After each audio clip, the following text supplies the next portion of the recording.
There are plenty of gay and lesbian characters. They're just not as popular. So if we're going to bitch about appropriation, why do you need to take a straight character and make her lesbian? Just go make your own. It's not our fault. So the problem is there's too many lesbians. It's not that you have one lesbian. It's that there's an overwhelming amount of lesbians. We have just an overflow of lesbians. They're falling from the sky, they are.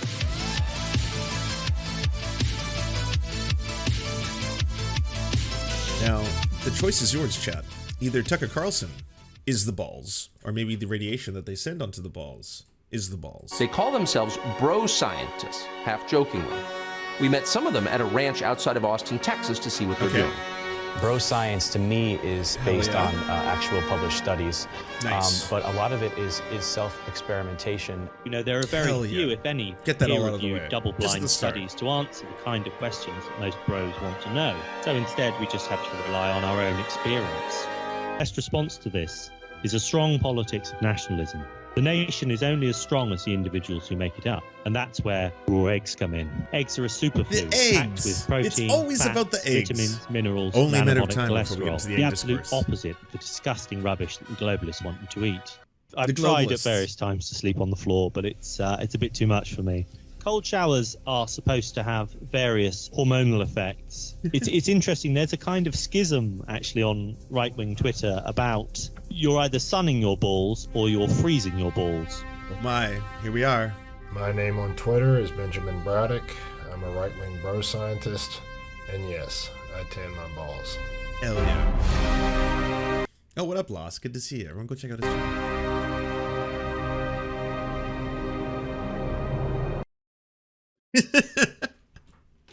They know what they're doing. Okay, they know what they're doing. They know what this achieves. They know that I'm going to watch this. That's why they do this. Not me personally, just I'd say people in general. It's only a matter of time before everyone's like, I got to see the balls again. Like the first time we saw the Tucker Carlson ball special, it was like, well, of course, yeah. You got the Space Odyssey music playing in the background, 2001. That's just definitely part of it. And yeah, the stance is, the hands to Jesus. It helps as well. Getting those Jesus red balls. Oh, this one's also, like, I swear to God.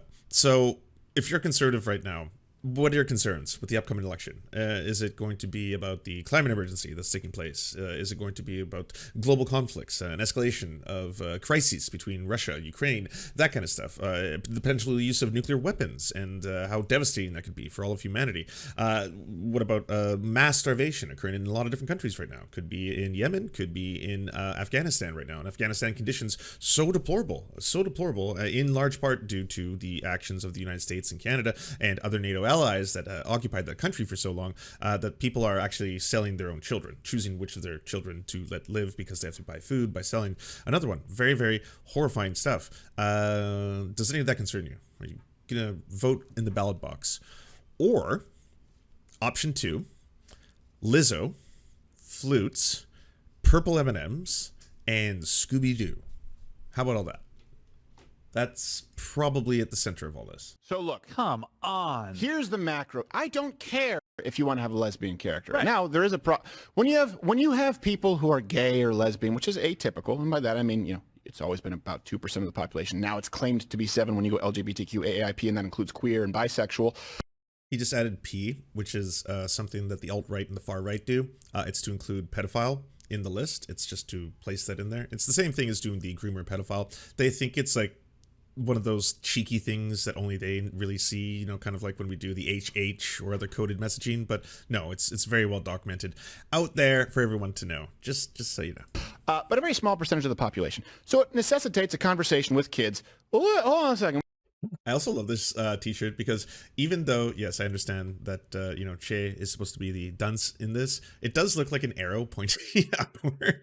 What is that? Why is a woman making out with a woman? Why are they having a romantic relationship? Because it doesn't necessitate a sexual follow-up question if you just see a man and a woman, because that is the norm. Right. It does if it's atypical, kids ask questions. So I don't think it should be ejected into kids shows. The other thing that look, only of two things, okay? Only of two things. One, you believe it's a bad thing to be a lesbian or to be gay, and two, you believe that by seeing people be lesbians or be gay, that they can become those things. Only if those two things are things that you believe.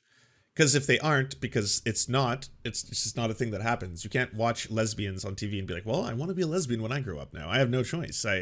I'm powerless to resist. I mean, the messaging is too strong. Plenty of... Like, that's all gay kids saw growing up. That's it. That's what every Disney cartoon was about, every superhero movie, every comic book. It's always been about, you know, a relationship between a man and a woman and their romantic relationship, and they kiss and they fall in love and they live heavily after. Can't even pronounce this right now. The main point I'm saying is that didn't turn a generation of gay kids straight.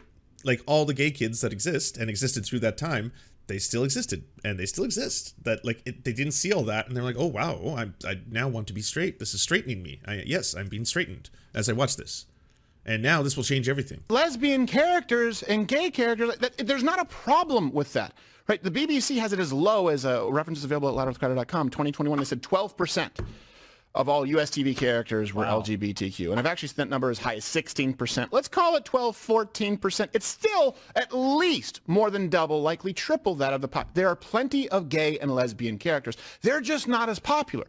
So if we're going to bitch about appropriation, why do you need to take a straight character and make her lesbian? Just go make your own. It's not our fault. So the problem is there's too many lesbians. It's not that you have one lesbian. It's that there's an overwhelming amount of lesbians. We have just an overflow of lesbians. They're falling from the sky. They are. People don't want to watch it just because we don't want to watch a bunch of cartoon women shop at Bass Pro. So let's take out the Ipsos survey on homosexuality.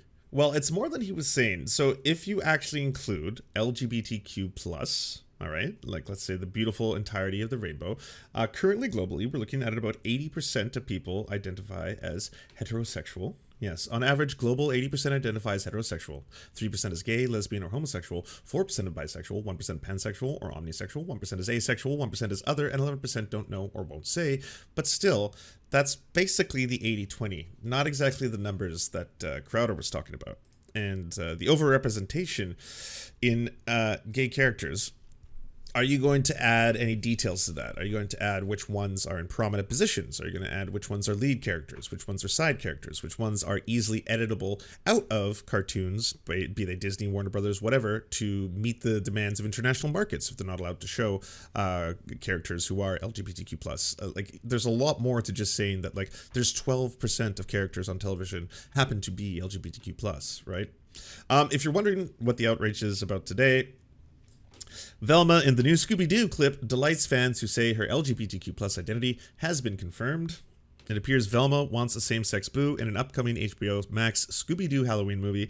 Clips from the animated special Trick or Treat Scooby-Doo have been making the rounds on social media, with folks using them to proclaim that the character is finally being shown as gay. Oh my god, lesbian Velma, finally canon in the movies, let's go, one person tweeted. Another clip has also been circulated on social media, including one in which Velma tells the fellow sleuth Daphne that she's got crushing big time and asking advice on what to do. Fans of Lawn believe Velma was part of the LGBTQ+ community. This is entirely true. This is something, like, there's a lot of other instances where you can be like, well, they've taken a character who was not canonically part of this thing, and they have kind of tried to rearrange history or rewrite it, and now made this character to be, let's just say, either gay or lesbian or something like that. That's just something that they wanted to do. It wasn't always the case, but we've done it in this instance. There's, there's one-off cases where Cyclops and Wolverine have been a little bisexual with each other near the moon, and that's not a regular part of the canon, but they explored it. But this was not that. This is someone who has been interpreted by most of the fans for a long time to most likely be a gay character. And so now if she's coming out canonically as gay in this, again, one version of a very large franchise that's had lots of animated movies, lots of, live action movies, tons and tons of comic books, all that kind of stuff. There's a lot of merch and stuff to the whole history of this. But, and this is a big old but, massive but, Crowder asking for new characters, ones that aren't already established to be heterosexual, to be gay, that would be fine. My fucking ass. Every other time we see this motherfucker talking about anything, it's like, why did they add a new character? Why is there a new black character? Why is the new black character gay? I hate it. I hate it all. So I don't believe for a second that he would be like, oh yeah, if you want a straight character, Why do you need to take a straight character and make her lesbian? Just go make your own. If you go make your own, then that video is about how there's a new character that they hate because they happen to be black, indigenous, gay, something. It's always something, you know? I guess this title applies to all these clips. No one on this planet cares as much about identity politics as these people. Trick or Treat Scooby-Doo, says Warner Brothers. Newsmax, Velma comes out as gay. A new Scooby-Doo movie. My God. Fox News, Scooby-Doo goes woke when Velma comes out as gay. So woke. Scooby-Doo's Velma is now a lesbian, says the Washington Examiner. Fuck. Steven Crowder complains about Velma from Scooby-Doo.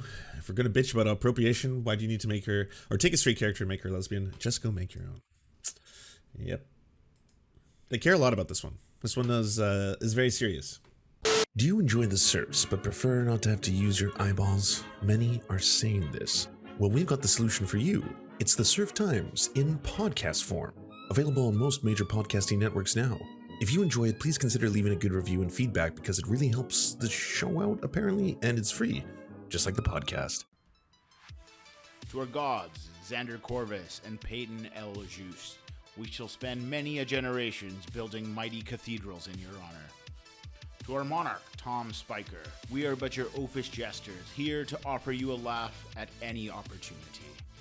To our brave knights of the Round Table, Rachel K., Izzy Solidarity, Victoria Bell, Sebastian Demo, Mark Harmon, Benji Arney, Scary Earth Human, Tony, DM Rivera, Resident Scarecrow, Sir Nickus, Cheryl Alvarez, Ruby Kelly, Brandon, Words Greenwood, Everything Important, Hegbert Celine, Matthew Scarborough, Stellar Vision, Ariane McCarthy, Doug Cady, Daniel Sutton, Jenna Tao, Dark Puppy, Quiet One 85, Anna Loves Riley, Omni, Riley and Anna, Poodlehawk, Multimondi, Trevbot EXE, Brian Ephraim, Anthropophojack, Catherine, Ramon Acosta, Nkosin, Ralph Parler, Violent Orchard, Political Puppy, La Media Panza, Todd Buckingham, and Todd La Jeunesse. We salute our valiant heroes off to fight injustice everywhere.